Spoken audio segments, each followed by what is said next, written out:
Você sabia que no universo, a maior parte da matéria que nos cerca não está nem na fase sólida, nem na líquida e nem na gasosa? Ué, se não está no sólido, nem no líquido, nem gasoso, em qual estado a matéria está? Em qual estado nós temos a predominância da existência de matéria? Ficou curioso, né? Então vem que o Monstrão te explica.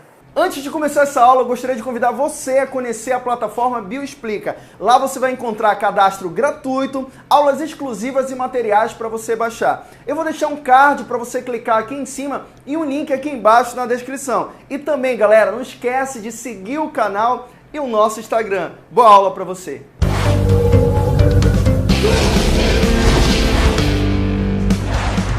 Deixa que a gente explica. Família Bioexplica, por aqui professor Marcos Enes, o monstrão da química, e sejam bem-vindos a mais uma aula de química aqui no Bioexplica. Pessoal, eu falei agora há pouco, antes da vinheta, sobre a quarta fase da matéria. Que quarta fase é essa? Na verdade, essa quarta fase da matéria é o plasma. Poxa, Marquinhos, mas se eu quase não vejo plasma no meu dia a dia, onde eu posso encontrá-lo? E como assim? Ele domina, ele é o estado que é o estado dominante da matéria em todo o universo. Cara, assim, a gente pensar só pelo nosso planeta, só pela nossa atmosfera, é um tanto quanto egoísta. Cara, expande a tua visão para o universo como um todo. Caraca, então você vai ter o espaço, você vai ter as outras galáxias. Então a matéria, ela está predominantemente na forma de plasma. Poxa, Monstrão, mas o que é o plasma? O plasma, na verdade, para simplificar a visão para você, plasma é gás na forma ionizada. É gás que sofreu ionização, sofreu uma perda de elétrons, beleza? Poxa, Monstrão, e aonde eu encontro plasma? Você tem o plasma induzido, por exemplo, quando você tem uma televisão de plasma. Ali dentro você tem gases na forma ionizada. Outro exemplo, quando um foguete espacial está entrando novamente na órbita terrestre, você com certeza já viu isso em algum filme, fica aquela... parece que a frente do foguete está pegando fogo. Então, aquele aquecimento excessivo na reentrada do foguete na órbita terrestre, ali você tem um pouco de plasma. Quando você tem um arco voltaico, manja, aquele choquinho, de repente, um fio de alta tensão, ou então aquele experimento que você coloca as mãos num bulbo de vidro e aí você tem aqueles fiapinhos elétricos ali, fiapinhos elétricos. Então você tem aquelas ondas elétricas ali dentro. Aquilo é plasma. Arco voltaico é plasma. A parte que aparece na frente do foguete na reentrada da atmosfera é plasma. Quando você tem um raio, o raio é uma formação momentânea de plasma. Então o plasma é, na verdade, gás ionizado. Show de bola? Maravilha. Então, já que a gente está falando de matéria, vem comigo e vamos para dentro do conceito fundamental de aspectos macroscópicos. Primeiro, a matéria, o que é a matéria? Nós temos matéria e energia. Um grande comparativo. Assim, o que é matéria, o que é energia? Matéria, gente, é tudo aquilo capaz de possuir massa e ocupar lugar no espaço. Por exemplo, o ar atmosférico é matéria? Sim ou não? Ah, Marquinhos, mas o ar, eu não consigo tocar o ar. Pô, mas o ar é composto por oxigênio, por nitrogênio, por ozônio, por outros gases, por CO2. Então eu tenho vários gases, eu tenho átomos, eu tenho moléculas na constituição do ar atmosférico. Então o ar é matéria? Claro que o ar é matéria. Ele possui massa e ele ocupa lugar no espaço, ele tem um volume. Agora, o que é energia?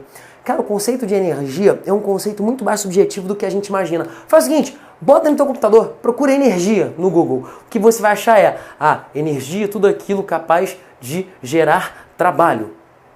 E aí? Então o conceito de energia é um conceito muito subjetivo. Na verdade você tem energia se manifestando de várias formas. Por exemplo, energia cinética, eu tenho energia potencial, eu tenho energia acumulada numa ligação química entre dois átomos de oxigênio. Vai rolar uma energia ali naquela ligação, você vai ter que dar uma energia para quebrar aquela ligação. Quando a ligação se forma, eu vou ter liberação de energia. Eu tenho calor, que também é energia. Aí qual é a definição de calor que você se lembra lá da física? Calor é a energia que vai do corpo de maior temperatura para o corpo de menor temperatura. Aí tem a definição de o calor é energia em trânsito. Então a energia ela não tem uma forma fixa. A energia é isso.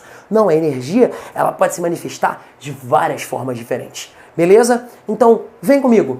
Matéria possui massa e ocupa um lugar no espaço. Legal? Depois, olha como é que eu começo com uma definição mais ampla, mais abrangente e depois eu venho botando cada vez mais restrita a minha definição. Se liga só. Matéria já foi. Depois de matéria, Corpo. Qual é o conceito de corpo? Corpo é uma porção limitada de matéria. Como assim porção limitada de matéria? Um corpo é, por exemplo, a madeira é matéria? Vamos colocar aqui do lado o exemplo? Sim, madeira é matéria. Madeira possui massa e ocupa um lugar no espaço. Agora, o que seria um corpo formado de madeira? Eu pego, por exemplo, um pedaço de madeira, um toco de madeira. Vamos colocar um toco. Um toco de madeira. É uma porção limitada de matéria. Agora, o que seria um objeto? Olha como é que vai ficar mais específico ainda, mais restrito ainda. Um objeto vai ser o corpo, só que é o corpo com uma aplicação específica, com uma função. Então eu vou pegar esse toco de madeira, vou esculpi-lo e vou formar tipo uma mesinha de madeira. Então, uma mesa de madeira. Isso seria um objeto. Então, o objeto é o corpo, só que ele vai possuir o quê? Uma aplicação específica, ele tem uma função específica. Então, olha só, primeiro, matéria. Olha como é amplo. Matéria é tudo aquilo que possui massa e ocupa lugar no espaço. Corpo. Corpo é uma porção limitada de matéria. E objeto é o corpo, só que ele tem uma aplicação específica. Tudo bem? Então, olha como é que eu fui colocando cada vez mais específico, mais restrito. Exemplo, matéria. Madeira é matéria? Sim, madeira é matéria. Um corpo de madeira seria tipo um toco de madeira, um tronco de madeira, uma tábua de madeira. Ainda não há uma aplicação específica para aquele corpo. Foi? E objeto?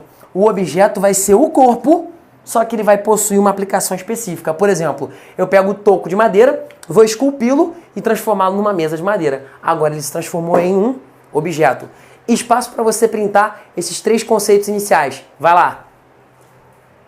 Vamos então agora para mais classificações da matéria. Bora para as classificações então da matéria. Se liga, a matéria pode ser classificada em dois blocos principais. Nós temos as substâncias puras e as misturas. Quando eu tenho a substância pura, eu tenho a substância isolada, tipo só o CO2, só a água, só o nitrogênio.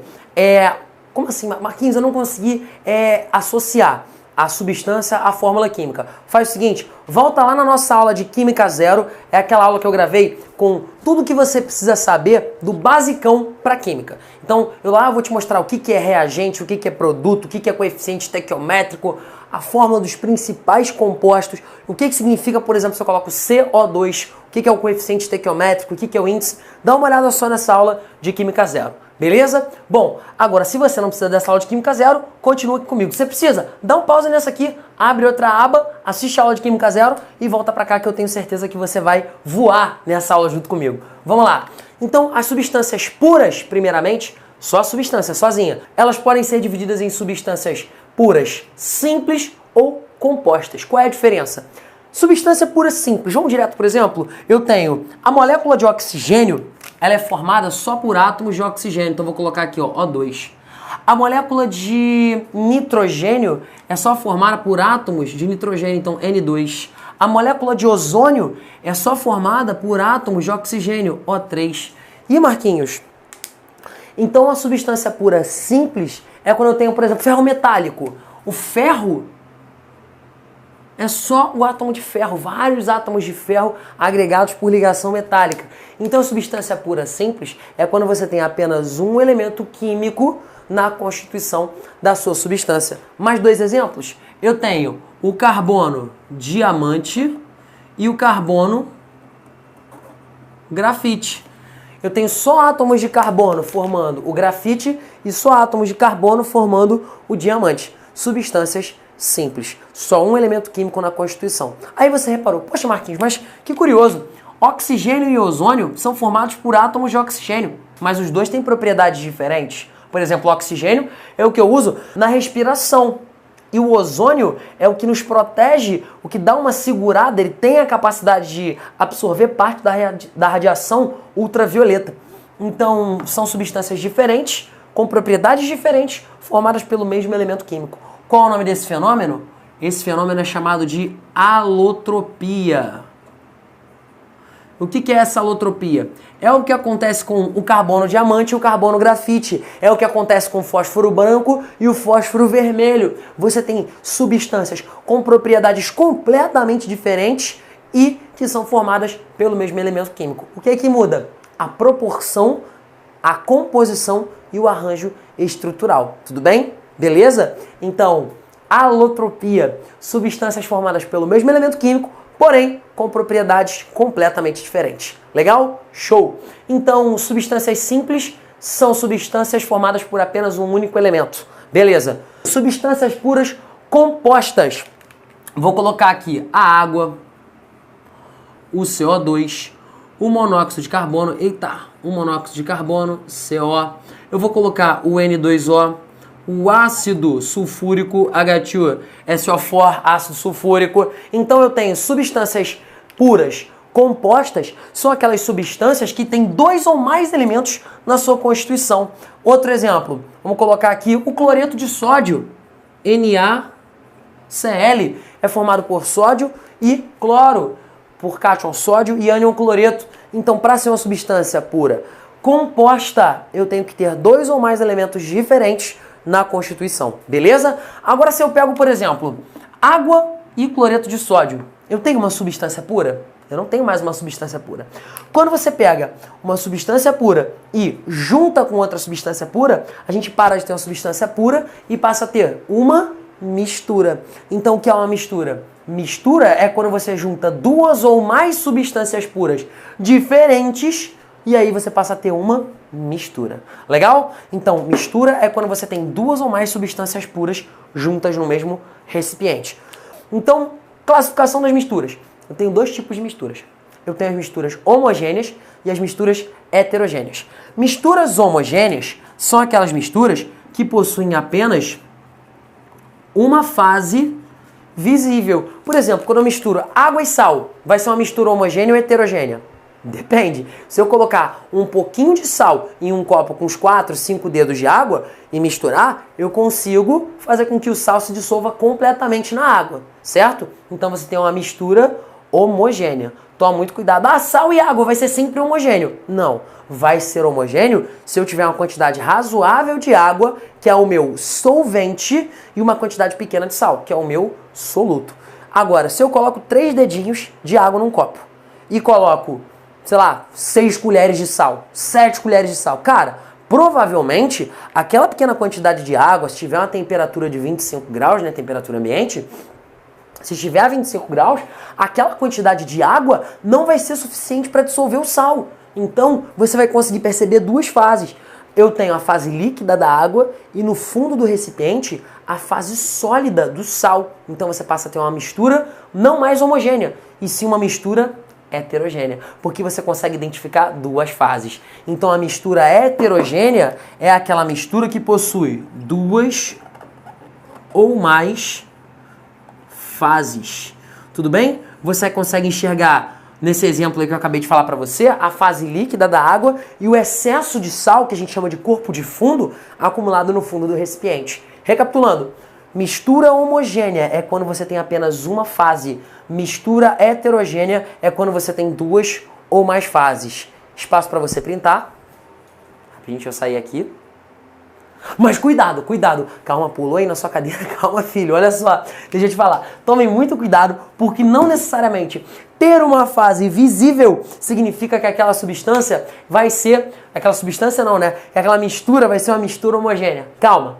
Então, não necessariamente enxergar uma fase é sinônimo de que, não, então tem uma mistura homogênea ali. Cuidado com as exceções. Pessoal, então eu vou colocar aqui embaixo, ó. Cuidado. Cuidado. Cuidado com misturas que têm um aspecto homogêneo, mas são classificadas como misturas heterogêneas. E eu tenho 2 misturas que são muito importantes. O leite e o sangue. Ambas possuem apenas aspecto homogêneo, mas são, na verdade, suspensões coloidais, não são soluções verdadeiras.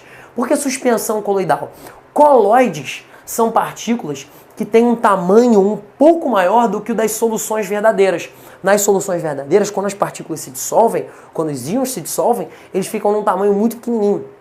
Já os coloides são agregados muito maiores de partículas. Não são visíveis a olho nu. Você não consegue ver uma hemácia a olho nu, você não consegue ver um glóbulo branco a olho nu. Mas se você vai para o microscópio, você consegue ver essas partículas no microscópio. Então, se você consegue enxergá-las não a olho nu, mas em um microscópio, elas não são partículas classificadas como partículas de soluções verdadeiras. São partículas de suspensões coloidais. E aí nós teremos uma mistura com um aspecto homogêneo, mas ela será classificada como uma mistura heterogênea. Então, ó, cuidado. Quando você tem leite e sangue, são apenas soluções que possuem aspecto homogêneo. O aspecto é homogêneo, mas elas vão ser classificadas como misturas heterogêneas. Vou puxar a seta aqui, ó, para mistura heterogênea, tudo bem? Então, o leite e o sangue possuem apenas o aspecto homogêneo. Elas são classificadas como misturas heterogêneas. Beleza? Espaço para você printar e vamos para a próxima parte. Printa aí. Partiu? Bora falar agora então sobre os estados físicos da matéria. Bora! Fases da matéria e as mudanças que a gente tem entre essas fases. Se liga! Primeiro, as 3 fases principais da matéria, no início da aula você viu que são 4, mas as 3 principais são fase sólida, líquida e gasosa. Então, dependendo das condições de temperatura e de pressão, essas fases mudam. Eu vou ter mudança entre essas fases. Beleza. Então eu tenho, primeiro, fase sólida. O estado sólido ele é definido por uma agregação muito grande e uma energia cinética baixa das partículas do estado sólido. Ou seja, como assim uma agregação alta? Eu tenho energia cinética baixa porque os átomos eles estão mais juntinhos, mais agregados, então a interação entre eles é mais forte, beleza? Na fase sólida. Então essa é a tendência geral. Então, fase sólida eu tenho o máximo de agregação e o mínimo de energia cinética, beleza? Marquinhos, então as moléculas e átomos ficam paradas no estado sólido? Não, ficam paradas. Elas ficam paradas caso você esteja no zero absoluto. Agora, eu estou a uma temperatura de menos 20 graus centígrados. Tá frio, não tá? Bastante. Mas se você tem um sólido a menos 20, você pode ter certeza que vai rolar uma certa vibração nesse material, nos átomos e nas moléculas que constituem esse material. Elas vão estar em vibração. Só que, claro, olho nu você não vai perceber isso. Então, tem energia cinética? Tem, mas é muito pequena. Eu só vou ter total repouso, a matéria parada, os átomos todos parados em 0 Kelvin, ou seja, menos 273 graus centígrados. Tudo bem? Beleza. Então, fase sólida, alta agregação, baixa energia cinética. Na fase líquida, eu já tenho uma agregação um pouco menor. Eu tenho interação entre os átomos e moléculas? Tenho. Na verdade, a gente pode ter forças interatômicas e forças intermoleculares. Interatômicas é de um átomo para o outro. Aí você tem aquelas ligações iônica, covalente, metálica. Forças intermoleculares são interações de uma molécula para outra. Aí eu tenho ligação de hidrogênio, eu tenho dipolo induzido, eu tenho íon dipolo. Então, eu tenho diferentes tipos de forças intermoleculares. Lembre-se, interatômica é de um átomo para o outro. Intermolecular, entre uma molécula e outra. Foi ou não? Legal? Beleza. Bom, então no estado líquido, a gente tem uma agregação um pouco menor e uma energia cinética intermediária. Tudo bem?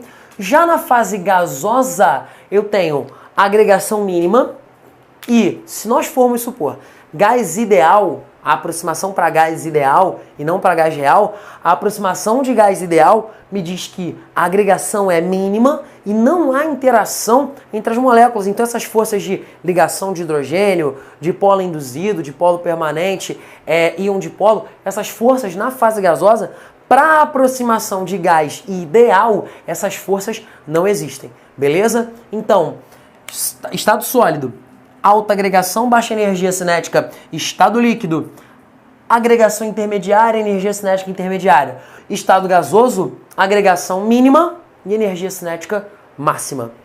Quase não tem interação. Se for gás ideal, a gente despreza. Interações intermediárias, interações extremamente fortes. Beleza? Show! E as mudanças entre essas 3 fases? Da fase sólida para a fase líquida, nós vamos nomear essa mudança como fusão. Por exemplo, água sólida se derretendo e transformando-se em água líquida, tudo bem? Então, fusão. Do líquido para o gás, nós temos 3 nomes. Eu tenho evaporação, eu tenho a ebulição e a calefação. Vou colocar aqui para você, ebulição, e tenho também a calefação. Então, qual a diferença entre evaporação, ebulição e calefação? Evaporação é, choveu, se formou uma poça d'água na frente da tua casa. Aquela poça vai ficar lá o dia inteiro? Não. Vai chegar no fim do dia, aquela poça vai ter evaporado. Agora, a água precisa chegar até 100 graus centígrados para evaporar? Não, claro que não. Se ela está lá na temperatura ambiente, 25, de repente um dia um pouquinho mais quente, 32, 30 graus, aquela água não vai precisar chegar até 100 graus para evaporar. A água da superfície, ela ganha energia suficiente para romper as forças intermoleculares e aí ela pode passar para a fase gasosa. Então ela vai, a da superfície aquece, aquece, aquece, pum, foi para a fase gasosa. Aí a próxima superfície que fica, as moléculas aquecem, aquecem, ganham energia cinética, pum, vão para a fase gasosa. Beleza? Então, isso é evaporação, seria o nosso processo lento. Ebulição é quando você bota água para cozinhar, vou cozinhar água, né? Fazer uma água cozida. Quando você bota água para esquentar, para cozinhar de repente um macarrão, um arroz. Mas vamos fazer um arrozinho integral? Show de bola, rico em fibras. Então vou fazer um arroz integral, botar água para ferver, beleza? Eu faço assim, eu boto primeiro o alho, dou um sustinho no alho, não deixa ele dourar não, senão vai ficar com um gostinho bem zoado no arroz. Deixa só dar um susto no alho, pum! E aí depois você bota a água para ferver, joga o arroz, dá uma passada. Aqui não é aula de culinária não, mas enfim, eu faço um arroz integral, fica uma delícia. Então, galera, quando você esquenta a água para fazer o arroz lá integral, o que acontece? A água, ela vai chegar até 100 graus centígrados para poder o quê? Para poder ferver, para poder passar para a fase gasosa. Isso significa que ela entrou em ebulição. Supondo-se água pura, que não é a água que sai da torneira da sua casa, a água que sai da torneira da sua casa é uma mistura homogênea, porque você tem água e sais minerais, beleza? Agora vamos supor que a gente tem água pura, só H2O. Eu tenho, quando a água atinge 100 graus centígrados, ela tem energia suficiente para poder passar da fase líquida para a fase gasosa. Então, o grande lance é quando a água atinge seu ponto de ebulição, é quando ela começa a ferver, quando ela começa a enviar moléculas da fase líquida para a fase gasosa. Tudo bem? Então, isso se chama ponto de ebulição, a temperatura na qual aquela substância passa toda para a fase gasosa. Tudo bem? Beleza. Depois a calefação. Calefação é quando você tem, por exemplo, uma chapa quente, uma frigideira quente. Acabei de fritar um ovo, a frigideira está quente. Eu, sem querer, acabei jogando um pouquinho de água, lavei minha mão, caiu um pouquinho de água na frigideira. O que vai acontecer com aquela água? Instantaneamente ela vai fazer assim, ó. Não vai? Eu tenho certeza que você imaginou esse barulhinho aí. Então aquele é a água entrando em ebulição muito rapidamente e saindo fora para a fase gasosa. Então a calefação é quando você tem uma quantidade da sua substância muito pequena, no nosso caso a água, e eu tenho uma quantidade de calor disponível numa superfície muito grande. Então eu tenho pouca água e muito calor. O que vai acontecer com a água? Ela vai entrar em ebulição instantaneamente. Foi ou não, galera? Maravilha! Então, evaporação, ebulição e calefação. Qual a diferença? A evaporação, a água não precisa atingir seu ponto de ebulição para poder ir para a fase gasosa. Já a ebulição, eu preciso aquecer a substância até que ela passe da fase sólida, até que ela passe da fase líquida para a fase gasosa. Tranquilo? Maravilha. E calefação, eu tenho uma massa muito pequena da substância, uma quantidade de calor disponível muito grande, ela vai e entra em ebulição instantânea. Maravilha? Show. Então a única diferença é velocidade. Processo lento, processo intermediário, processo instantâneo. Legal? Depois, do gasoso para o líquido, nós temos 2 processos. Nós temos o processo chamado de... Aqui. Nós temos o processo chamado de condensação. E nós temos vou colocar aqui uma barrinha, liquefação. Marquinhos, mas qual é a diferença entre condensação e liquefação? Pessoal, liquefação, você vai lembrar do gás liquefeito de petróleo, GLP. O gás liquefeito de petróleo, na verdade, se você pegar um botijão de gás, já pegou um botijão de gás rapidinho para fazer um concentradinho de bíceps aqui em casa? Não? Tá, mas enfim, se você reparar, o botijão de gás, ele não está com gás ali dentro. Na verdade, você tem uma mistura de propano e butano, que são 2 hidrocarbonetos, na fase líquida. E aí, se você for reparar, isso na verdade é um ato muito inteligente, porque cabem mais ou menos 13 quilos de propano e butano ali dentro. Se eu fosse colocar na fase gasosa, o gás tende a ocupar um volume muito maior do que a fase líquida. Então assim, se eu coloco gás líquido ali dentro, eu consigo colocar uma massa de gás, um número de moléculas ou um número de mols do gás maior. Então, teoricamente, eu vou ter mais gás para poder fazer combustão. Por exemplo, aqui em casa, o gás demora aí, vamos colocar, uns 3 meses. Olha que eu cozinho pra caramba em casa. Demora uns 3 meses, cara. Eu faço almoço, eu faço janta, eu faço lanche, eu cozinho pra caramba em casa. Então, inclusive, me amarro, eu gosto pra caramba de cozinhar, é mó barato. Então, eu gasto muito gás e meu gás dura um tempão. Agora, quando eu morava com meus pais, o gás demorava assim 4 semanas, 3 semanas para acabar um botijão. Por quê? Pô, aí são 6 pessoas comendo lá em casa todo dia, então a quantidade de refeições maior. Enfim, se eu colocasse o gás ali dentro do botijão na fase gasosa, bicho, o que iria acontecer era o seguinte: eu ia fazer uma refeição, acabou o gás. Eu faço 2 refeições, acabou o gás. Por quê? Se eu coloco na fase gasosa ali dentro do botijão, eu precisaria de um volume muito maior. Então o botijão já teria que ser maior para eu colocar uma quantidade maior de gás ali dentro. Se eu tenho aquele botijãozinho desse tamanho aqui, né? Aquele botijãozinho padrão, e eu coloco ele em fase gasosa, se eu coloco gás ali dentro, ia caber uma massa de propano e de butano menor. Então o botijão ia durar menos, sacou? Então em vez de 13 quilos, eu ia ter, sei lá, 200 gramas, 100 gramas de gás, sacou? Então a quantidade de gás que caberia ali dentro, a quantidade de matéria, vamos falar assim, no estado gasoso, ia ser menor do que a quantidade de matéria no estado líquido. Por isso que o gás fica pressurizado dentro do botijão. E aí, liquefação, gás liquefeito. Como é que eu liquefiz o gás ali? Como é que eu fiz ele ir da fase gasosa para a fase líquida? Eu fiz um aumento de pressão. Então a liquefação, você vai anotar aí, é por delta P, é por variação de pressão. Bota aí, ó. Liquefação é por delta P. Variação de pressão. Vou jogar, não estou usando esse pilô aqui. Então, é por delta P, variação de pressão. Condensação é quando eu chego aqui perto do vidro, chego ali na janela do estúdio e faço assim, ó. O que aconteceu? O vapor saiu mais quente da minha boca, foi para a janela e encontrou uma superfície de condensação, não encontrou? Quando ele encontra a superfície de condensação da janela, ele vai condensar. Então ele vai da fase vapor para a fase líquida. Então a mudança da fase gasosa para a fase líquida por variação de temperatura por ΔT. Vou colocar aqui condensação. Vou puxar uma setinha para cá e vou botar ΔT. É chamada de condensação. Então, liquefação é quando eu aumento a pressão sobre o gás, as moléculas vão tender a se aproximar e aí vão para a fase líquida. Condensação é quando você resfria um gás e ele vai para a fase líquida. Tudo bem? Eu tenho redução da energia cinética das moléculas, elas vão querer interagir mais e aí vão mudar a fase. Tudo bem? Beleza. Agora, do líquido para o sólido, muito fácil, né? Eu vou formar o sólido, eu vou solidificar. Beleza.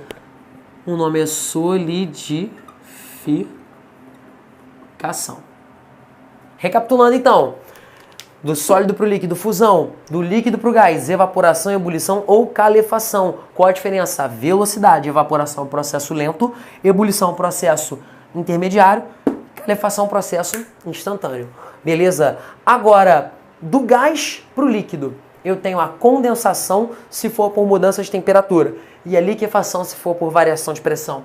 Depois do líquido para o sólido, solidificação.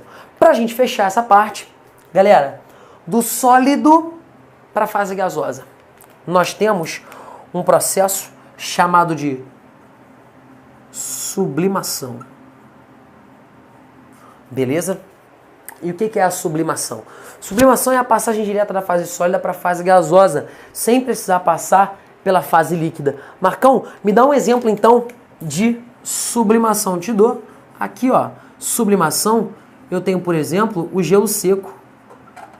Marquinhos, o que é o gelo seco? Gelo seco, galera, é na verdade CO2 em fase sólida, é dióxido de carbono sólido. Aqui é CO2 sólido.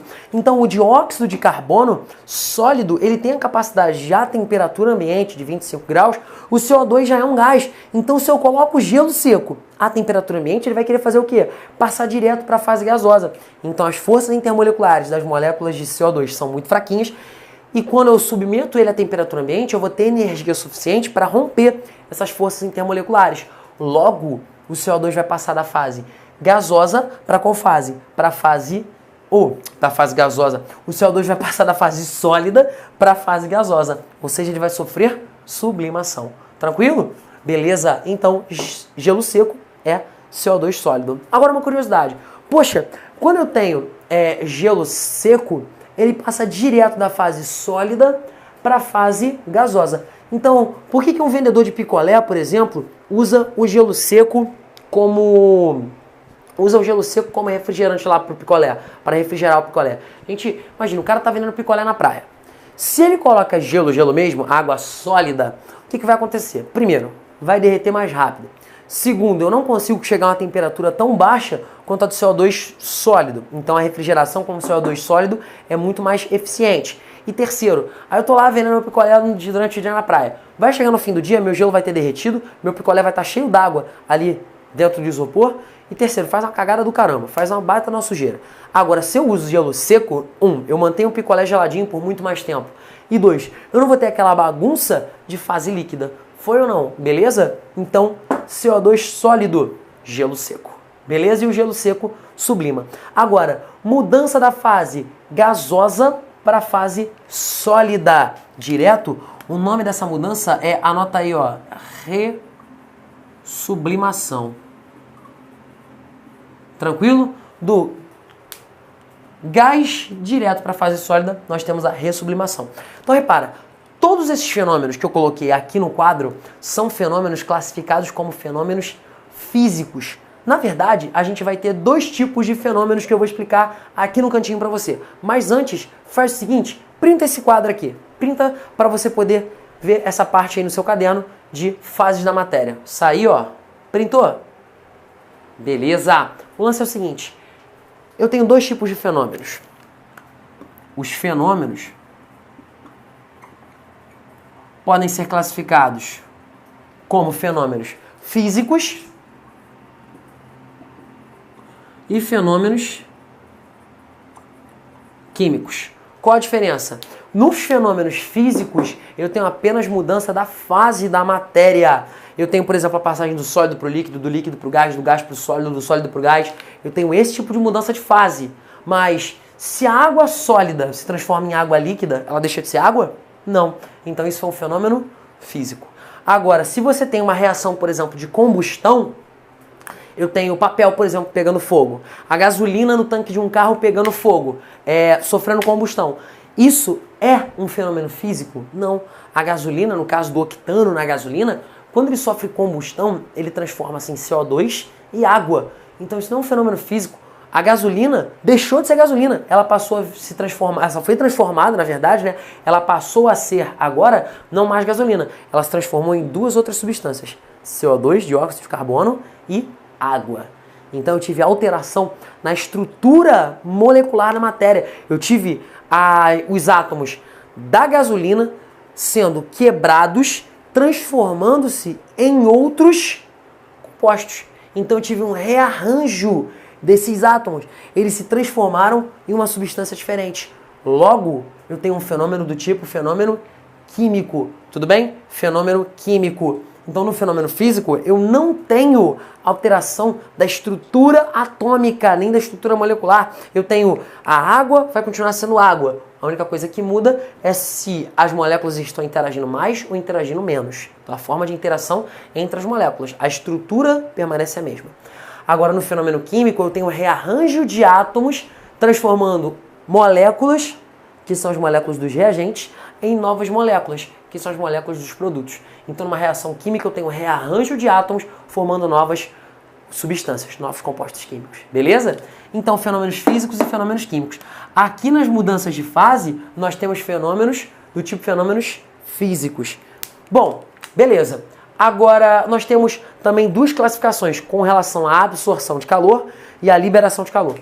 Pessoal, da fase sólida para a fase gasosa, se eu vou, por exemplo, da fase sólida para líquida, eu tenho gelo e quero água líquida. Eu tenho que aquecer o gelo para que ele possa se transformar em água líquida, sofrer fusão. Então a água ela precisou absorver calor para poder derreter. Esses fenômenos que ocorrem mediante a absorção de calor são fenômenos chamados de fenômenos endotérmicos. Vou colocar aqui, eu coloquei todas as setas aqui em azul, não foi à toa, foi porque os fenômenos com essa setinha azul são classificados como fenômenos que absorvem energia para poder acontecer, fenômenos endotérmicos. Agora, por exemplo, eu quero fazer gelo, eu quero pegar uma bandejinha, uma forminha e botar lá no congelador para formar gelo, para colocar num suco, num chá, enfim, para gelar alguma coisa. Eu coloco a água na forminha, boto a forminha dentro do congelador e espero a água líquida perder calor para ir para a fase sólida. Esses fenômenos são classificados como fenômenos exotérmicos. Ou seja, fenômenos que para acontecer precisam liberar energia. Eu aproveito para fazer uma campanha. Se você for à geladeira, pegar gelo na forminha, por favor, reponha o gelo depois de você usar. É muito chato o cara chegar na geladeira e não encontrar gelo, encontrar a forma vazia. Nossa senhora, que tristeza. Mas enfim, fenômenos endotérmicos são aqueles fenômenos em que você precisa absorver energia para o fenômeno poder acontecer. Passagem do sólido para o líquido, do líquido para o gás. Quando você tem uma ebulição, eu estou fornecendo calor para a água para poder romper as forças intermoleculares e a água passar para a fase gasosa. Agora, fenômenos exotérmicos são fenômenos que precisam liberar calor para poder acontecer. Então eu tenho, por exemplo, a passagem da água da fase líquida para a fase sólida. Quando a água vai lá para o congelador, perde calor e vai para a fase sólida. Ela liberou calor. Fenômeno exotérmico. Tudo bem? Espaço para você printar. Vou descer aqui rapidão. Printou? Beleza. Vamos então para a próxima parte. Bora! Análise gráfica para aquecimento das substâncias puras e das misturas. Se liga só. Pessoal, o objetivo aqui é o seguinte. Sempre que você tem um gráfico com essa cara, é porque nós estamos fazendo o seguinte experimento. Eu peguei uma substância pura, beleza? Nesse caso aqui, e eu vou aquecer essa substância pura lá da fase sólida até com que eu perceba todas as mudanças de fase. E vamos supor um sistema fechado. Você vai entender já já o porquê desse sistema fechado. Então é o seguinte, comecei lá uma temperatura um pouquinho acima de 0, sei lá, 5, 7 graus centígrados, com uma substância qualquer na fase sólida. E eu vou aquecendo, tá vendo aqui, ó, o meu gráfico, a primeira coisa que você faz quando você vê um gráfico, você tem que ver quais são as informações que o gráfico está fornecendo para você. Aqui eu estou vendo temperatura em função do tempo. Então eu vou começar a aquecer minha substância. Minha substância está inicialmente em fase sólida. Então eu vou colocar aqui no início, ó, fase sólida, vou colocar o sólido. Então eu vou aquecendo sólido, aquecendo, aquecendo. Chegou no momento, uma temperatura em que eu percebi que essa temperatura ficou constante. Repara, ó, a temperatura não está variando. Então eu tô olhando o tempo passando no relógio, o tempo está passando e eu tenho ainda a substância na fase sólida. Está na fase sólida, está na fase sólida, mas aí, eita, a temperatura ficou constante e eu vejo que o sólido começa a derreter. Opa, então se o sólido começou a derreter, eu começo a ter a fusão. Então a temperatura em que eu percebo que o sólido começa a virar um líquido, eu chamo essa temperatura de ponto, anota aí, ó, de fusão. É a temperatura na qual a substância em questão vai passar da fase sólida para a fase líquida. Tranquilo? Então, nesse patamar constante aqui, nós temos uma mudança de fase. Então, aqui nós vamos ter o equilíbrio de fases entre a fase sólida mais a fase líquida. Tudo bem? Então, esse primeiro ponto é a primeira gotinha de líquido aparecendo. Esse último ponto é a última partícula sólida se transformando em um líquido. Início da fusão, fim da fusão. Beleza? Depois, quando eu tenho apenas fase líquida no sistema, ele volta a ter um aumento na temperatura. Então aqui, essa parte de subida, eu vou chamar de fase líquida. Vou colocar aqui líquido. Beleza. Então passei da fase sólida para a fase líquida. Então nesse patamar crescente, eu tenho o aquecimento do líquido. O líquido aquece, aquece, aquece, aquece. Eu vi que começou a aparecer um monte de bolinha. Então o líquido entrou em ebulição. Então a temperatura ela vai permanecer constante durante toda essa ebulição. Qual é o nome desse ponto? Eu chamo de ponto de, adivinha? Ebulição. Acertou, miserável. Então, ponto de ebulição. Temperatura na qual a substância entra em ebulição, ou seja, passa da fase líquida para a fase gasosa. Então, nessa temperatura constante aqui, durante esse intervalo de tempo, eu tenho mais um indício de mudança de fase.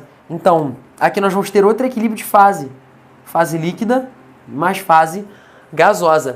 E depois, nesse ponto aqui é o início da ebulição, é quando a primeira bolha aparece. Esse ponto é o fim da ebulição, é quando a última gota se transforma numa bolha. E aí a gente passa a ter a fase, quase ninja, hein? A gente passa a ter a fase gasosa. Então eu vou colocar aqui no final o gás. E aí, como eu falei que o sistema é fechado, se eu permaneço com o aquecimento, com a fonte térmica ali aquecendo o meu sistema, eu vou ter um aumento de temperatura do gás, beleza? Então esse gráfico com dois patamares constantes é o gráfico para substâncias puras, beleza? Sejam elas simples ou compostas, para substância pura. Ah, e essa temperatura constante aqui? Quando você tem água fervendo, vou lá, botei o fogo alto para botar água para ferver. Água a temperatura ambiente, 25 graus, e aí eu vou botar água para ferver. Botei na panela. No início é vantajoso você colocar fogo alto? É, porque a água teoricamente vai esquentar mais rápido. Agora, a água tá fervendo, por que sua mãe chega e fala assim, meu filho, abaixa o fogo? Por quê? Não adianta você colocar a água, tá lá para ferver, eu vou deixar em fogo alto, pode deixar em fogo baixo, porque se você ainda tem a fonte térmica ali, você vai continuar com a temperatura em 100 graus centígrados, sacou? Então você vai continuar no ponto de ebulição. Você não precisa ter mais fogo para fazer a água chegar a uma temperatura mais alta, não vai. A temperatura ela vai parar em um valor e durante toda a ebulição ela vai permanecer naquele valor.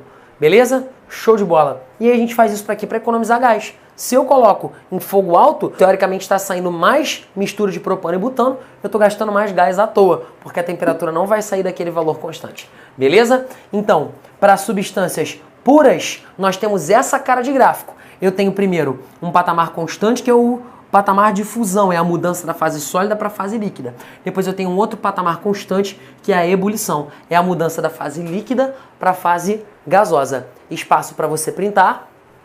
Printou? Demorou. Partiu então para a gente ver os outros gráficos. Esse é o de substância pura. Mas como é que seria? Primeiro, o gráfico da água partindo-se da água a menos 20. E outro, como é que seria um gráfico de resfriamento? Porque nos livros a gente encontra muito, nos materiais didáticos, gráfico de aquecimento. Como é que seria um gráfico de resfriamento? Lá do gás para a fase sólida. Vamos fazer então esses dois gráficos aqui nesse espaço, ainda dentro de substâncias simples. Um gráfico da água a menos 20, partindo-se de água a menos 20, e outro gráfico de resfriamento. Partiu. Beleza, galera? Então, primeiro, partindo-se de água a menos 20 graus centígrados. Se eu parto de água a menos 20, supondo que essa água esteja submetida a uma pressão de 1 atmosfera, o que acontece? A água inicialmente vai estar no estado sólido. Beleza, então eu vou partir dessa parte de baixo da curva. Aqui, ó. Vou até abaixar aqui para você ver melhor. Eita! Então aqui, ó, se eu parto de menos 20, o que está acontecendo? Partindo de menos 20, a água inicialmente está na fase sólida. Vou colocar aqui, ó, sólido. E aí ela vai aquecendo, aquecendo, aquecendo, só fase sólida. Chega um momento em que eu começo a ver o gelo derreter. Então, se o gelo está derretendo, o que está acontecendo? Está rolando a fusão. Então, o gelo derreter, eu cheguei no ponto de fusão, e aqui eu vou ter um equilíbrio de fase entre sólido e líquido. Tudo bem? Beleza. E aí vai rolar a fusão e depois da fusão eu vou ter o aquecimento do líquido. Aqui eu tenho apenas a fase líquida. Fase líquida. Depois vou aquecendo, aquecendo, aquecendo, aquecendo. Pum! Apareceu a primeira bolha. Começou a ebulição. Entrou em ebulição. Então eu vou ter aqui o ponto de ebulição da água, que é exatamente a 100 graus. Então quando a gente chega aqui, ó, em temperatura igual a 100 graus centígrados, a água entra em ebulição. Aqui em 0 graus, 0 grau, o que aconteceu? A água sofreu fusão. O gelo de fase sólida foi para a fase líquida, tudo bem? E ali em cima Ponto de ebulição, a água a 100 graus vai da fase líquida para a fase gasosa. Então tem aqui o equilíbrio líquido mais gás. Beleza? Se fosse uma panela aberta, depois o aquecimento cessa. Acabou a ebulição, todo o vapor da água saiu, foi para a fase gasosa e aí eu não tenho mais aquecimento. Se for um sistema aberto, o gráfico para aqui. Se for um sistema fechado, uma panela tampada, uma panela de pressão, a temperatura da fase gasosa continua aumentando se eu continuo com o aquecimento. Foi? Então, esse seria o gráfico da água. Igualzinho, só que na água, eu sei qual é o ponto de fusão, eu sei qual é o ponto de ebulição. Então, eu parto de menos 20, vou aquecendo. Cheguei a 0 grau, a temperatura fica constante e rola a fusão. Depois, acabou a fusão, água líquida aquecendo, vai até 100, chegou em 100. Equilíbrio de fase de novo, líquido e gás. E aí eu tenho a ebulição. Tranquilo? Beleza. Agora, e se fosse um gráfico de resfriamento de uma substância qualquer, inicialmente no estado gasoso? Eu vou partir aqui de uma temperatura mais alta. A substância está a 120 graus centígrados. Então, inicialmente, nós temos somente a substância na fase gasosa. Aí vou resfriando o gás, resfriando, pum! Cheguei no ponto, no valor do ponto de ebulição daquele gás, que agora não vai ser ponto de ebulição, vai ser ponto de condensação, beleza? Então aqui, ó, eu vou ter a condensação do gás, então eu vou ter gás mais líquido. Mudança de fase, beleza. E aí, gás mais líquido, quando todo o gás se converte em líquido, eu volto a resfriar o líquido. E aí eu volto a ter somente aqui, ó, fase líquida. Botei aqui, vou colocar aqui atrás que vai ficar melhor. Aqui atrás somente líquido. Aqui nessa região eu tenho resfriamento do líquido. Depois, o líquido vai sendo resfriado e chega no seu ponto de solidificação. O valor se chama de ponto de fusão, que é o ponto em que o sólido muda para a fase líquida, mas a gente está voltando. Eu estou vindo lá da fase gasosa para a fase sólida. Então já fui do gás para o líquido, agora estou indo do líquido para o sólido. Então eu vou transformar o líquido em sólido, eu vou solidificar. Então aqui é meu ponto de solidificação ou ponto de congelamento. E eu vou ter um equilíbrio de fases. Eu vou ter líquido mais sólido. E aí quando todo o líquido solidifica, quando todo o líquido se converte em sólido, nós temos aqui no finalzinho apenas o sólido sendo resfriado. Então, volta a descer a temperatura da fase sólida, até onde for possível o resfriamento. Beleza? Vou dar um espacinho para você printar. Beleza? Printou. Galera, agora nós acabamos de ver gráficos de substâncias puras. Como é que seriam os gráficos das misturas? Eu vou falar também sobre dois tipos de misturas especiais. As misturas azeotrópicas e as misturas eutéticas. Partiu! Galera, quando a gente tem uma substância pura, eu tenho um ponto de fusão muito bem definido e um ponto de ebulição muito bem definido. Beleza, então ambos são muito bem definidos, em valores exatos. Agora, quando eu tenho uma mistura, eu não tenho mais ponto de fusão e nem ponto de ebulição. Aqui o processo é dinâmico. Você acha que tem lá duas substâncias, as duas juntas no mesmo recipiente. Enquanto uma está entrando em fusão, não, a outra para e fala assim, não, por favor, queira fundir primeiro, eu vou aguardar enquanto você funde. Não, claro que não, o processo é dinâmico. Então, enquanto uma substância está sofrendo fusão, a outra continua aumentando sua temperatura. Se ligou? Até que ela vá sofrer mudança de fase novamente. Logo, o que rola aqui? Nós não vamos mais ter ponto de ebulição e nem ponto de fusão, e sim faixas de fusão e de ebulição. Se liga. Eu tenho aqui, comecei a aquecer uma mistura lá da fase sólida. Chegou, tem uma certa variação, vou medindo, vou montando o gráfico. Cheguei num certo ponto em que eu observei que eu comecei a ter fusão de um dos dois compostos. E aí o que vai acontecer? A temperatura ela vai passar a variar de uma maneira um pouco mais suave. A curva ela fica um pouco menos inclinada, sacou? Então aqui ó, o gráfico fica menos inclinado. Eu tenho aqui ó, o gráfico mais em pezão, porque as duas substâncias estão aquecendo. Agora, a inclinação aqui ficou menor porque uma está tendo aumento de temperatura e a outra está com a temperatura constante. Ela está sofrendo mudança de fase, então a inclinação diminui. Foi? Beleza? Então, nessa primeira mudança de inclinação, nós temos a primeira mudança de fase. E não é ponto de fusão não, hein? Vai ser faixa de fusão. Então a fusão não ocorre, a fusão ocorre a 2 graus. Não, a fusão ocorre de T1 até T2. Tipo, a fusão ocorre de 5 até 12 graus, de 12 até 29 graus, de 35 a 48 graus. Então é uma faixa, é de uma temperatura, de um valor de temperatura até outro valor de temperatura. Legal? Show!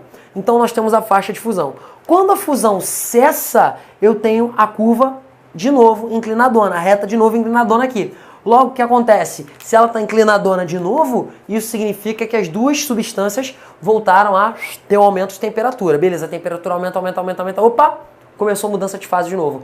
Então, enquanto uma está ganhando calor, a outra, ganhando calor para aumentar a temperatura, a outra está ganhando calor para quê? Para fazer com que as forças intermoleculares sejam rompidas, para rolar a mudança de fase. Então, eu tenho uma redução na inclinação do gráfico. Diminuir a inclinação, beleza, então de T3 até T4, eu tenho não mais um ponto de ebulição, eu tenho uma faixa de ebulição. Tudo bem? Então a ebulição acontece de T3 até T4, aqui nesse gráfico. Quando eu tenho uma mistura comum, eu não tenho mais ponto de fusão e nem de ebulição. Eu passo a ter faixas de fusão e de ebulição. Tempo para você printar? Printou? Vamos então ver misturas azeotrópicas e misturas eutéticas. 2 tipos de misturas que funcionam de maneira um pouquinho diferente se comparados às misturas comuns. Partiu! Vamos agora ao caso das misturas especiais, que são as misturas azeotrópicas e misturas eutéticas. Primeiro, misturas azeotrópicas são aquelas misturas que têm um ponto de ebulição muito bem definido. E na fusão vai ter um valor constante, vai ter a faixa, como o exemplo do etanol e da água. É muito ruim você separar água e álcool somente por destilação. Sempre fica um resquíciozinho de água no álcool. Então, se você compra o álcool, por mais puro que seja, aquele álcool das antigas, lembra? Aquele 96 em NPM. Então, aquele álcool, o que significa aquilo? 96 graus GL, grau Gay-Lussac, significa que é o percentual em volume de álcool e de água que você tem. Se eu tenho álcool 96 GL, significa que eu tenho 96% do volume em álcool e 4% do volume em água. Então, a cada 100 ml de mistura, eu tenho 4 ml de água e 96 ml de álcool, sacou? 100 ml de mistura, 100%. 4% água, 96% álcool, beleza? Então, aquele álcool tinha sempre um pouquinho de água. E até álcool em gel que você usa, até os álcools com percentual um pouco menor, você tem uma quantidade de água. Então, separar água e álcool é muito difícil. Por quê? Porque eles formam uma mistura azeotrópica. O ponto de ebulição é num valor constante. Então, fica ruim separar os dois. Mas a fusão era uma faixa. Então, a fusão de uma mistura azeotrópica, ela não acontece numa temperatura. Eu tenho uma faixa de T1 até T2. Então, é uma faixa de fusão e não um ponto de fusão. Já a mistura eutética, ela vai ter um ponto de fusão muito bem definido e uma faixa de ebulição. Na verdade, um exemplo bem bacana de misturas eutéticas são as ligas metálicas. As ligas metálicas, por exemplo, se eu derreto o aço derrete a uma temperatura constante, ele funde a uma temperatura constante. Por quê? A liga do aço, ela possui um ponto de fusão, então tá aqui, ó. A fusão ocorre num valor específico, a mudança da fase sólida para a fase líquida. Já a ebulição de uma liga metálica, ela não tem um ponto de ebulição, ela tem uma faixa de ebulição. Então, mais uma vez, a ebulição acontece aqui de T1, que eu marquei aqui, até T2, desse ponto até esse ponto aqui em cima. Tudo bem? Show de bola? Então, recapitulando, a mistura azeotrópica, ela tem um ponto de ebulição bem definido e uma faixa de fusão. A mistura eutética, lembra? Eutética de ebulição. Então, eu vou ter uma faixa de ebulição. Grava o que você vai ter faixa. Ebulição, faixa de ebulição. Na eutética, eu tenho uma faixa de ebulição e tenho um ponto de fusão muito bem definido. Printa lá. Printou? Beleza. Agora a gente vai ver as propriedades da matéria, as propriedades gerais e as específicas. Última parte da nossa aula. Partiu! Propriedades da matéria. Pessoal, propriedades da matéria a gente vai dividir em 2 blocos principais. Nós vamos ter as propriedades gerais, aquelas compartilhadas por toda a matéria, e as propriedades específicas. Propriedades que não são compartilhadas por toda a matéria, são específicas de cada material, beleza? Vamos lá. Então, primeiro, propriedades gerais, aquelas compartilhadas por toda a matéria. Nós temos massa, vou sublinhando aqui, nós temos massa, nós temos volume, que possui a propriedade de ocupar certo lugar no espaço, volume, impenetrabilidade. O que é impenetrabilidade? Nós não podemos pegar dois átomos de hidrogênio e querer que esses dois átomos ocupem o mesmo lugar, que eles se fundam. É possível, porque nós temos reações de fusão nuclear. Agora, querer que dois átomos, dois corpos ocupem o mesmo lugar no espaço, isso não é possível. Ah, Marquinhos, mas e na fusão? O que acontece? Os dois núcleos se juntam e aí eu passo a ter um núcleo só, com o número de prótons de um núcleo com o número de prótons do outro núcleo. Aí eu vou ter um novo núcleo baseado na junção daqueles outros dois. Então tem uma fusão de núcleos e não os dois ocupando o mesmo lugar no espaço. Foi ou não foi? Tudo bem? Beleza, então dois corpos não ocupam o mesmo lugar no espaço. Impenetrabilidade.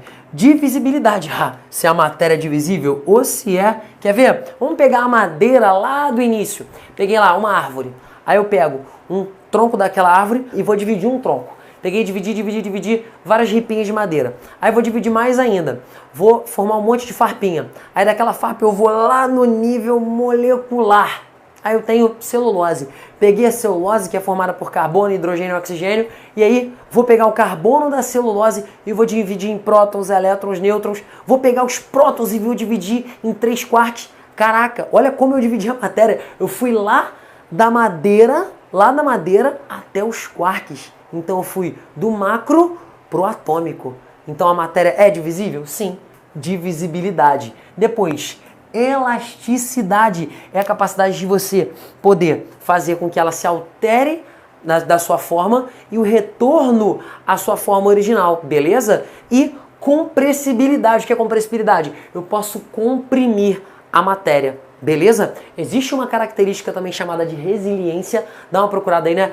Temos que ser todos resilientes. Não, tudo bem. Não é só isso, não. Resiliência é a capacidade de você sofrer uma deformação e voltar para o seu estado original, sacou? Por isso que a gente fala, a gente tem que ser resiliente, tem que ser resiliente. Você vai tomando as pancadas e vai sempre mantendo o seu estado original. Para a matéria, para as substâncias químicas, a gente tem resiliência como a capacidade de retornar ao seu estado original. Por exemplo, uma borracha é resiliente? Se eu amasso a borracha e solto, ela vai, voltar para o estado original dela. Tranquilo? Então nós temos aqui propriedades gerais. Propriedades específicas são aquelas que cada composto vai ter o seu bloco de propriedades. Propriedades específicas, nós temos as propriedades físicas. Rapidinho, deixa eu sublinhar aqui as outras duas, tá me dando nervoso. A gente falou e não sublinhou, beleza? Agora, eu tenho as propriedades específicas, mas antes de falar das propriedades específicas, faltou uma propriedadezinha geral só, que é a inércia. Vocês estudam pra caramba a inércia na física. Inércia é o quê? Quando um corpo está em movimento, ele tende a permanecer como? Em movimento. Quando ele está em repouso, ele tende a permanecer em repouso. Qual dos dois tem mais inércia? Um caminhão ou uma bicicleta? Se eu pego uma bicicleta e desço a ladeira de bicicleta, é fácil parar. Freio e a bicicleta para. Agora, se um caminhão vem descendo a ladeira desembestado, é muito mais difícil você parar o caminhão. Por isso que o disco de freio do caminhão é grande. Muitos caminhões têm até freio a ar. Então, o caminhão, quando ele quer sair do lugar, tem que gastar uma grande energia para tirar ele do lugar. Ou seja, ele está em repouso. Para tirar ele do repouso é difícil. Agora, se ele está em movimento, também é difícil cessar o movimento dele. Porque a tendência dele é de permanecer em movimento, porque ele tem uma maior massa. Então, quanto maior a massa, teoricamente, de maneira geral, maior vai ser a inércia. Está em repouso, tende a permanecer em repouso. Está em movimento, tende a permanecer em movimento. Propriedades específicas. Nós temos primeiro propriedades organolépticas. As propriedades organolépticas são aquelas propriedades capazes de impressionar os nossos sentidos, olfato, visão, paladar. Então, eu tenho com propriedades organolépticas, nós temos bons exemplos aqui, ó. Vou colocar alguns. Eu tenho a cor, o odor, o sabor, a textura. São propriedades que impressionam os nossos sentidos. Então, são propriedades que impressionam os nossos sentidos. Sabor, odor e cor seriam propriedades organolépticas. Legal? Depois, propriedades químicas ou funcionais são propriedades relacionadas aos compostos químicos. Por exemplo, eu chego e taco um metal alcalino em água. Metais alcalinos em água fazem reações, sofrem reações extremamente violentas e exotérmicas. Procura só, joga no YouTube, eu vou jogar um metal alcalino dentro d'água e você vai reparar que quando o metal alcalino cai na água, ele vai começar até em alguns casos pegar fogo. Tem metais tipo o césio e quando você joga um fiapinho desse tamaninho, ele simplesmente explode o recipiente. Caraca, bicho! Então, metais alcalinos em água sofrem reações extremamente exotérmicas. Isso é uma característica química dos metais alcalinos. Agora, os halogênios, eles tendem a ficar gases na temperatura ambiente. O iodo tende a ficar, no caso do iodo, o iodo tende a ficar sólido. O bromo tende a ficar líquido, mas os demais halogênios, cloro e flúor, tendem a ficar gases. Então são propriedades específicas de acordo com reatividade e propriedades químicas dos materiais, beleza? E propriedades funcionais. Eu tenho, por exemplo, os ésteres. Por que nós chamamos os ésteres de ésteres? Ésteres são chamados, na verdade, de flavorizantes. Flavorizantes porque de flavor, do inglês. Então são substâncias que têm odor e sabor muito marcantes. Já os ácidos carboxílicos. Os ácidos, eles têm a propriedade de reagir com álcoois formando ésteres, sacou? Então, são propriedades de uma função orgânica. Outra, ácidos, propriedade funcional dos ácidos. Reagem com bases formando sais, sacou? Então, cada função orgânica vai ter a sua propriedade específica. E cada função inorgânica, no caso dos ácidos, dos óxidos, das bases, vão ter também suas propriedades específicas. Tudo bem? Show! Constantes físicas, propriedades físicas da matéria. Nós temos, exemplo, vou colocar aqui, ó, o ponto. Vou colocar aqui, ó, pontos de fusão e ebulição seriam constantes físicas. Cada material vai ter o seu ponto de fusão. Cada material vai ter o seu ponto de ebulição. Então seriam constantes físicas. Outro exemplo. A densidade. A densidade também seria uma propriedade específica na matéria. Ponto de fusão, ponto de ebulição, densidade, viscosidade também seria uma propriedade física. O que é viscosidade? Viscosidade é resistência ao escoamento. Por exemplo, o que é mais viscoso? A água ou mel? O mel é muito mais viscoso. Por quê? O mel demora mais a escorrer, ele tem uma maior resistência ao escoamento, então ele é mais viscoso do que a água. A água escoa com facilidade. Foi ou não? Tranquilo? Beleza? Então, propriedades da matéria, nós temos as gerais, que são aquelas compartilhadas por toda a matéria. Tudo o que é classificado como matéria tem essas propriedades gerais. E propriedades específicas são propriedades de um determinado material, são propriedades específicas relativas a uma determinada substância. Nós temos as organolépticas, que são aquelas que impressionam os nossos sentidos. Olfato, visão, tato, paladar, beleza? Agora, eu tenho as propriedades específicas organolépticas, que são aquelas que impressionam nossos sentidos. As químicas, que são aquelas ligadas à reatividade. E as físicas, que são as constantes físicas dos materiais. Tempo para você printar. Printou? Beleza! Pessoal, por hoje é só. Espero que mais essa aula tenha te ajudado bastante, que mais ela possa ter sido muito útil para você. Continua aqui com a gente, continua, porque aqui no Bioexplica a gente tem muito mais conteúdo para poder compartilhar. Vem comigo, continua com um monstrão na química, a gente tá junto. Até a próxima. Um beijo no seu coração.